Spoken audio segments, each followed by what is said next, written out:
Ahojte, moje meno je Kvetoslavka a dnes sa vyberieme na fotovýlet za dravcami. Chcel by som nafotiť nejaké myšiaky, ak sa nám podarí. Našiel som jednu lokalitu, ktorá je tu nedaleko môjho domu. Pozorujem ich tu už pár rokov, že lietajú, no až teraz som sa odhodlal, že vlastne to skúsim práve tu. Tak uvidíme, čo sa nám podarí.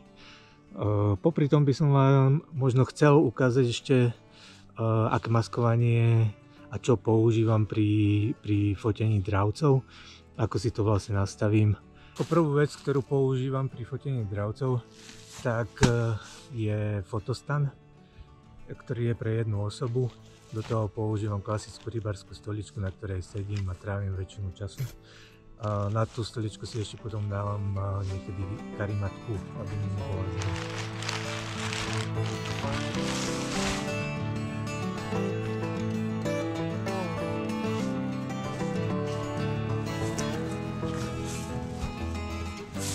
A to všetko potom ešte prekryjem bielou plachtou, aby to bolo viac maskované, keďže je sneh, aby ma nebolo moc vidno.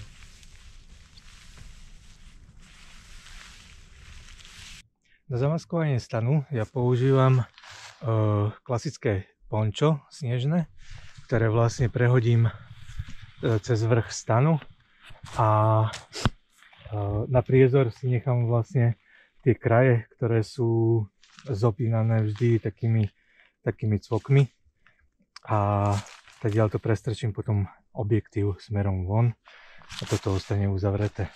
Čiže je to celkom super, lebo je to odolné aj voči dažďu, takže ten stan to trochu ochráni. No a na záver, na zaistenie tej plachty, aby mi neuletela, tak používam klasické štipce, ktoré len jednoducho prichytím, prištipcujem, aby mi to počas fotenia neodfúklo. Ešte ho samozrejme ukotvím do zeme kolíkmi.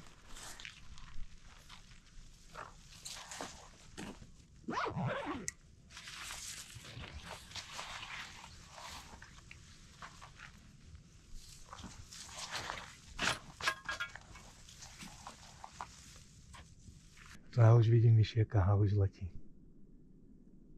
Vidíte ho?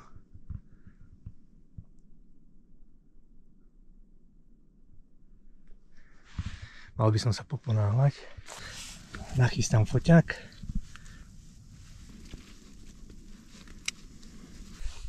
Tak a máme to pripravené na fotenie.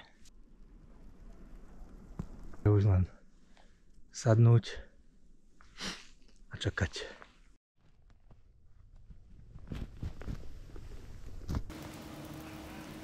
Keď už takto čakám, ten dravec má strašne dobrý zrak. Pri akomkoľvek pohybe alebo tak okamžite sa spozoruje a ujde preč. Takže je dôležité si to všetko nastaviť tak, aby ste už potom s tým nemuseli vôbec hýbať. Tie čakania v tom stane bývajú dosť dlhé, takže vždy si so sebou zoberiem nejakú dobožku, nejaké občerstvenie a teplý čaj, to je asi základ. Dávam do neho aj rum, takedy, keď nie som autom. Vtedy sa dobre sleduje. Ale nie, mám v ňom čistý čaj a urobím si tu takú pohodičku. Som v prírode a vychutnávam si to prostredie, aj keď momentálne nič nesedí, ale krásne sneží, krásne to škrabka potom stane. Je to zaručený relax. Prídete na iné myšlienky. Tým, že ste potichu a v kľude, môže sa vám podariť vidieť aj mnoho iných zvierat, ako napríklad líška, ktorá veľmi často zdieľa tú potravu s tými myšiakmi alebo s dravcami.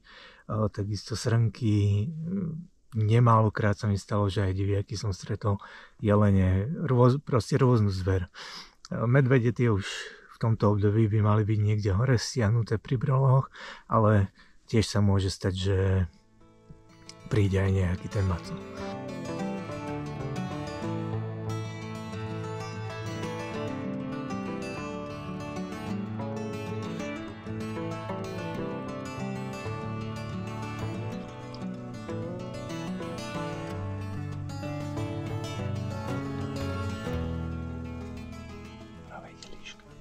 Prichádza líška.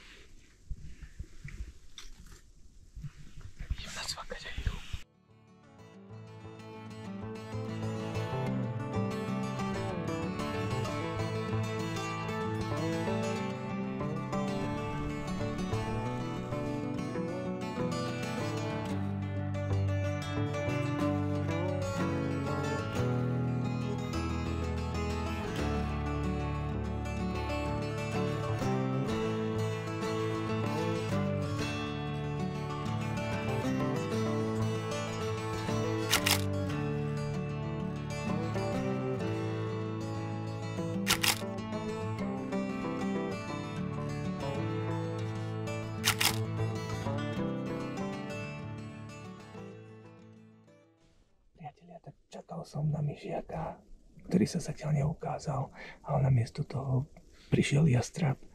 Jastraba za chvíľku vystrašil orol skalný, ktorý to tu ovládol. Fakt, že paráda, super.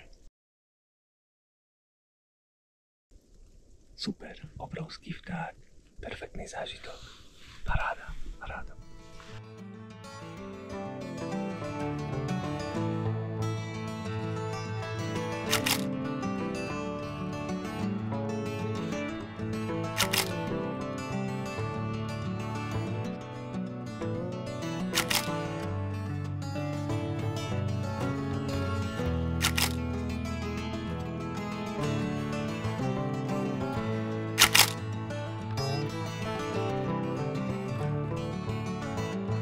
No to by bolo z dnešného fotovýletu všetko. Dúfam, že sa ti video so mnou páčilo. Zábery sú výborné. Orol fakt prekvapil, bolo to niečo nečakané, s čím som vôbec nerátal. Ale o tom je tá príroda, že vždy dokáže niečím prekvapiť. A ešte čo by som asi povedal, že v tom fotokríte, ktorý som tu mal niekoľko dní, tak som strávil zhruba týždeň 4-5 hodín každý deň. Takže stalo to za to a myslím, že tá odmena bola fakt, že top. Takže ak sa ti video páčilo, díky moc a vidíme sa na budúce. Ahoj.